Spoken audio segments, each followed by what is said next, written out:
Yeah. Okay, I'm gonna take the pig. I'm gonna take the pig. That doesn't change anything. You still are going to be arrested. For what? You don't have any proof on me. No, ma'am, I do. GloRilla's career just hit a major roadblock after authorities discovered a stash of marijuana at her Georgia home, leading to felony charges that could silence one of Memphis's most promising voices. The arrest happened on July 22, 2025, in Forsyth County, Georgia, not during a traffic stop or sting, but after her home was broken into while she was performing at the WNBA All-Star Weekend in Indianapolis. Police showed up to investigate the burglary but, instead of focusing on the suspects who invaded her home, traumatized her family, and stole valuables, they pivoted to arresting GloRilla for marijuana possession found inside her own house. That sinking, she called for help and ended up in handcuffs. She posted a $22,260 bond, but the damage was already done. My mama always say she marked me, but I ain't never feel no special than none of the other kids. We all was treated the same. It's just growing up, my mama had me near her. Like, I was like, right hand. To understand how we got here, we've got to rewind. Long before the fame and felony headlines, Gloria Hallelujah Woods was a church girl with real talent. Before she was shouting FNF, she was belting out gospel hymns like Amazing Grace. Every Sunday in the church choir, her voice wasn't just made for rap, it was soulful, raw, and powerful. Her foundation wasn't in trap houses or studios, it was in stained glass sanctuaries and pews packed with praise. I used to sing Amazing Grace. I used to sing this song called Encourage Yourself. You were really a singer. Yeah, I used to be singing in church. Like, I had a good voice. And then, once I had got in high school, we weren't going to church like that. When I got in high school, when I got in high school, I had started smoking weed. Forget the singing. But as she got older, life started pulling her in other directions. By high school, church became a less frequent stop, and experimenting with weed and street culture became part of her world.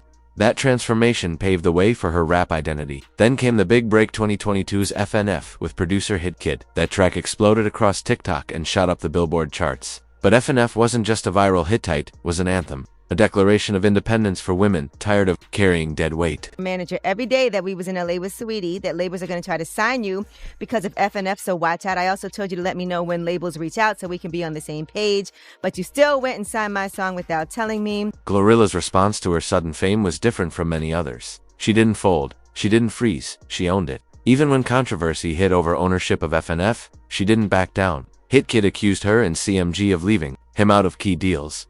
But Glo stood firm. She wasn't about to let anyone discredit the grind that brought her here. And we're done made so much money from FNF, and I haven't made not one red cent other than shows, but I'm still prospering because guess what? I can rap in real life and ain't no MF one-hit wonder. I wrote every single lyric and every single song I ever put out.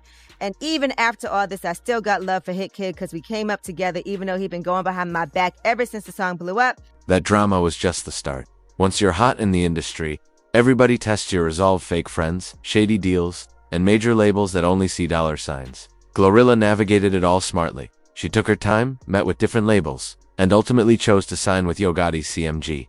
Not because of the money, but because Gotti understood her vision and saw more than just a viral hit. So when I had finally linked with him, it was on the yacht. We had met on the yacht and stuff, and we were just chopping it up.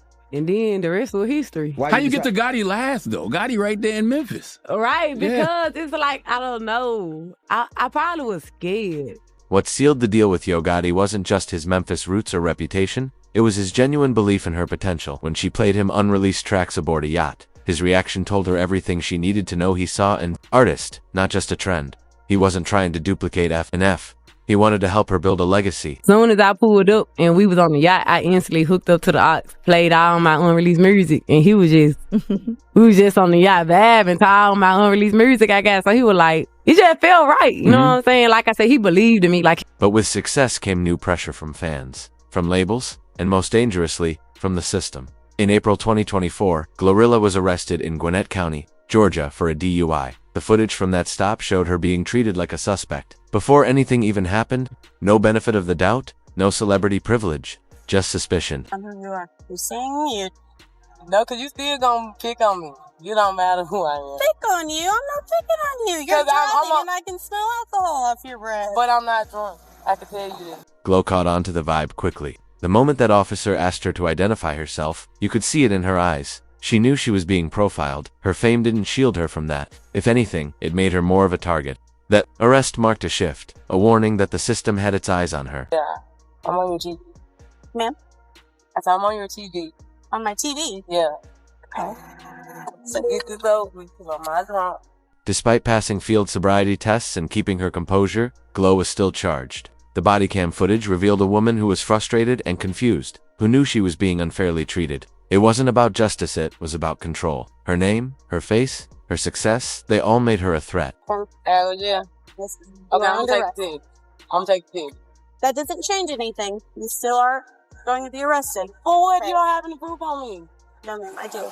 That incident should have served as a wake-up call about how the justice system treats young, successful black artists. But instead of getting better, things got worse. Her career was thriving, glabs with Cardi B, hit records, sold-out performances, but the more visible she got, the more vulnerable she became to scrutiny, criticism, and attack. Behind the scenes, she was hurting mentally, emotionally, even physically. I said, I never want nobody to have that much power over me where I can't eat. Yeah. No. I be telling people, when you get to that, you just gotta drink protein shakes and Ensures. That's the only way. You don't even be wanting to drink it. I be having to force myself, and it's like, what am I doing? I can't eat this. GloRilla's honesty in interviews made fans love her more. She wasn't afraid to talk about heartbreak, mental health, or industry pressure, but vulnerability also made her an easier target. Whether it was backlash over lyrics or business beefs with producers, she faced it all head-on. When she came under fire in August 2024 for controversial lyrics, she didn't hide, she revised them and addressed fans directly. That kind of accountability is rare. Forsyth County Sheriff's Office said that the deputies responded to a report of a burglary in progress Saturday around 1:30 a.m. at a residence in the Atlanta suburbs. The Sheriff's Office says 3 suspects entered the house when an armed occupant fired at the intruders. GloRilla was not home at the time of the burglary, the sheriff's office said. The 3 suspects fled. No injuries have been reported in the incident. Then came the October 2024 drop of her debut album, Glorious. It was supposed to be her victory lap, but even that stirred controversy, especially the gospel-inspired track Rain Down on Me, which featured icons like Kirk Franklin and Maverick City Music. Critics accused her of crossing lines between sacred and secular, but her fans had her back, reminding folks she came from the church and still respected her roots. Ms. Woods was out of town when her residence became a target for a group of home invaders who most likely knew she wasn't there. What they didn't know was she had family staying with her that were traumatized by the violent entrance of this group, who grabbed high-value jewelry before taking off once they realized the home wasn't vacant. Finding law firm asked when her family members did the right thing and called law enforcement instead of investigating the violent home invasion and theft at Ms. Wood's home. They instead sought a search warrant when they spotted what they believed was a small amount of marijuana. Now, fast forward to July 20th, 2025, while Glo was tearing down the stage in Indianapolis. Her Georgia home was being burglarized, armed suspects broke in, her family had to defend themselves, and shots were fired. Jewelry was stolen, lives were shaken. But instead of tracking down the criminals, the police turned the spotlight on Glo. A canine search, a warrant, drones, the works. They found weed in her closet and charged her with felony possession. Exactly.